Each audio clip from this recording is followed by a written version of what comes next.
Quando sei qui pareti, alberi, sei qui vicino io, avanzi, niente al mondo. Halo Rebahaners, terima kasih sudah klik video ini dan selamat datang di ONB Movie. Terkadang banyak film horor yang dikaitkan dengan kisah nyata yang dialami oleh seseorang. Karena film horor adalah salah satu genre film yang banyak diminati. Dan kesuksesan film horor itu sendiri adalah berasal dari rasa takut akan suasana yang tak kita ketahui. Lalu, bagaimana jika film horor dibuat dengan nyata, baik adegan potong-memotong, memakan daging manusia beneran, bahkan harus menghilangkan nyawa pemainnya? Seperti film yang akan kita bahas kali ini, film yang berasal dari Italia. Berawal dari seorang cewek yang ingin kembali ke rumah orang tuanya, lalu ia naik sebuah mobil bersama dengan orang-orang yang tidak saling mengenal. Kejadian pun terjadi ketika mereka mengalami kecelakaan di malam hari, dan mereka lalu dikejutkan oleh fakta jika mereka terdampar di tengah-tengah hutan secara misterius. Yang penasaran sama ending filmnya, langsung simak alur film A Classic Horror Story 2021. Mantapkan posisi rebahan kalian dan simak videonya sampai habis ya.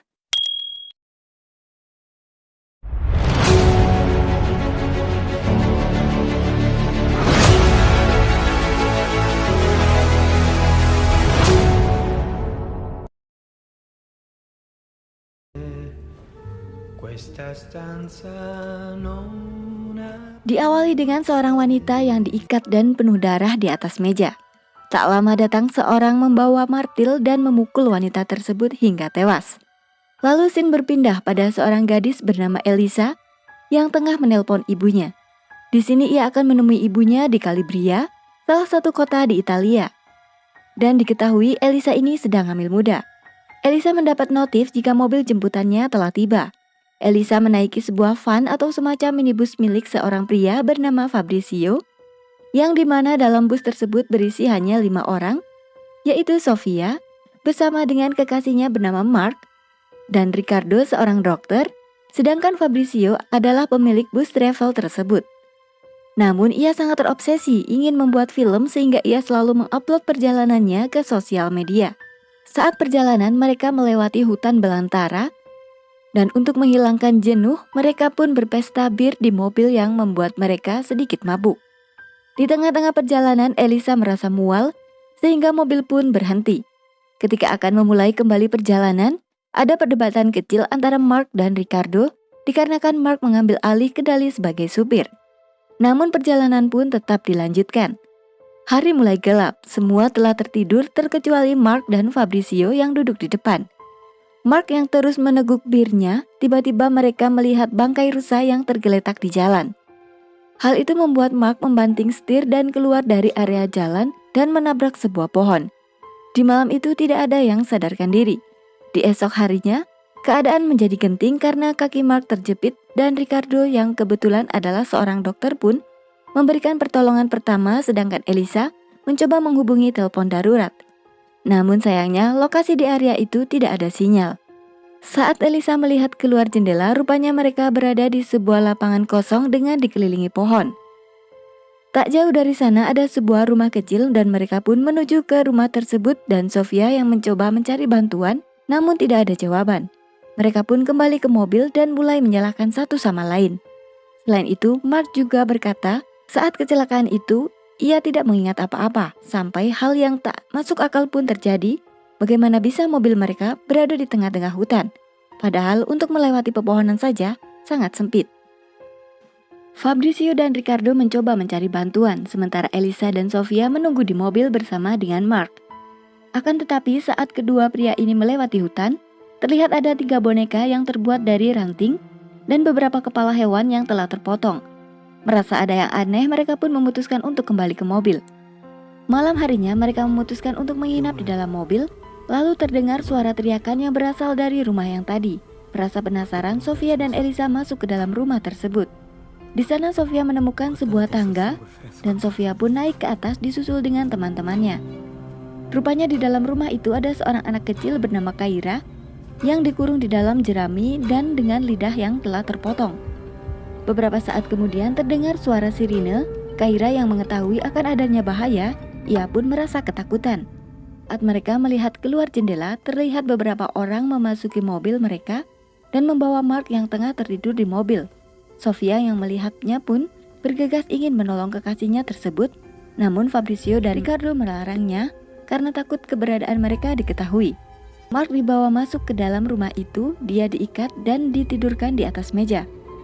Ritual mereka pun dimulai dengan diputarnya sebuah lagu. Lalu setelahnya kaki Mark dipukul menggunakan palu besar.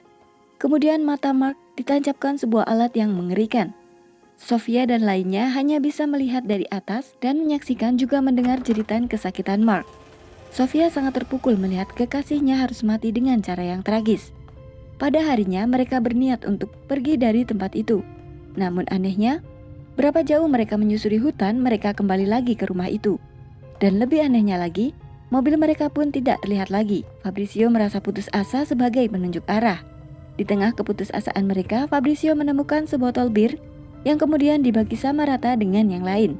Dan untuk mencairkan suasana, mereka berbagi cerita di rumah itu lagi, sampai mereka tak sadarkan diri. Tengah malam kemudian, Elisa yang terbangun karena sebuah alarm. Ia lalu keluar dan melihat Sofia, Kyra dan juga Riccardo beserta orang-orang yang tengah melakukan ritual dengan mereka bertiga yang akan jadi tumbal berikutnya. Fabrizio langsung menarik Elisa masuk ke dalam rumah. Ketika ritual, Riccardo dipotong telinganya, sedangkan Sofia diambil matanya. Yang selanjutnya mereka membunuh Riccardo dan juga Sofia. Elisa dan Fabrizio hanya bisa pasrah melihat teman-teman mereka yang tewas dengan mengenaskan. Saat Fabrizio menenangkan Elisa, tiba-tiba Elisa mempunyai pikiran jika bir yang mereka minum telah dicampur oleh obat bius. Elisa juga curiga dengan Fabrizio yang tak pernah meminum bir itu. Selain itu, terdapat mini mikrofon di dekat telinga Fabrizio. Elisa pun menarik mikrofon tersebut dan terungkap jika yang terjadi ialah skenario dari Fabrizio. Setelah terbongkar semuanya, Elisa pun dibawa oleh orang-orang itu. Esok harinya, Elisa duduk dengan tangan yang dipaku. Di sana terdapat beberapa orang yang tengah bersiap menyantap hidangan tubuh manusia yang mereka habisi semalam. Dengan lagu yang mungkin menjadi ciri khas mereka. Terlihat seorang wanita yang diketahui jika ia adalah seorang mafia dari Italia. Tak lama kemudian datang mobil polisi. Elisa yang masih berharap akan mendapat pertolongan, tapi polisi hanya menjemput wanita mafia itu. Elisa pun kemudian dibawa ke sebuah ruangan dan di sana Elisa diperlihatkan rekaman video dia dengan teman-temannya. Yang rupanya mereka semua hanya dijadikan pemeran dalam film horor dengan kejadian real dengan disutradarai oleh Fabrizio itu sendiri. Dalam rekaman video itu, Fabrizio berkata jika ia ingin membuat sebuah film horor yang diangkat dari kisah nyata dan tanpa rekayasa karena menurutnya ini akan menjadi mahakarya film terbaik sedunia. Elisa yang telah mengetahui semuanya akhirnya nekat melepaskan tangannya yang terpaku. Elisa pun berhasil keluar dari tempat itu. Kemudian ia teringat dengan Chiara. Ia lalu mencari gadis kecil tersebut yang ternyata ia adalah adik dari Fabrizio yang ikut dalam pembuatan film gila kakaknya. Chiara disuruh berpura-pura menjadi korban dengan lidah yang terpotong. Elisa yang menodongkan pistol ke arah Chiara dengan memakai topeng. Fabrizio kaget melihat adiknya yang terpental karena tembakan dari Elisa. Yang kemudian Fabrizio menjadi pemeran film horor dan direkam oleh Elisa. Fabrizio dengan berbagai alasan, namun Elisa tetap menodongkan pistolnya ke mulut Fabrizio, lalu Elisa menembaknya. Dan inilah ending dari film yang dibuat oleh Fabrizio. Yang kemudian Elisa mematikan kameranya. Elisa kemudian berjalan kembali dan menemukan seorang anak kecil. Anak kecil tersebut lari karena takut melihatnya. Rupanya anak tersebut menjadi penunjuk jalan keluar. Ternyata selama ini mereka berada di kawasan militer. Sampailah Elisa di sebuah pantai yang dipenuhi orang-orang yang tengah berlibur. Di sini Elisa menjadi pusat perhatian mereka. Dan film pun selesai. Oke rebahaners, itu tadi alur film A Classic Horror Story 2021. Semoga kalian terhibur ya. Jangan lupa klik tombol subscribe dan nyalakan lonceng notifikasinya agar kalian gak ketinggalan video terbaru dari ONB Movie.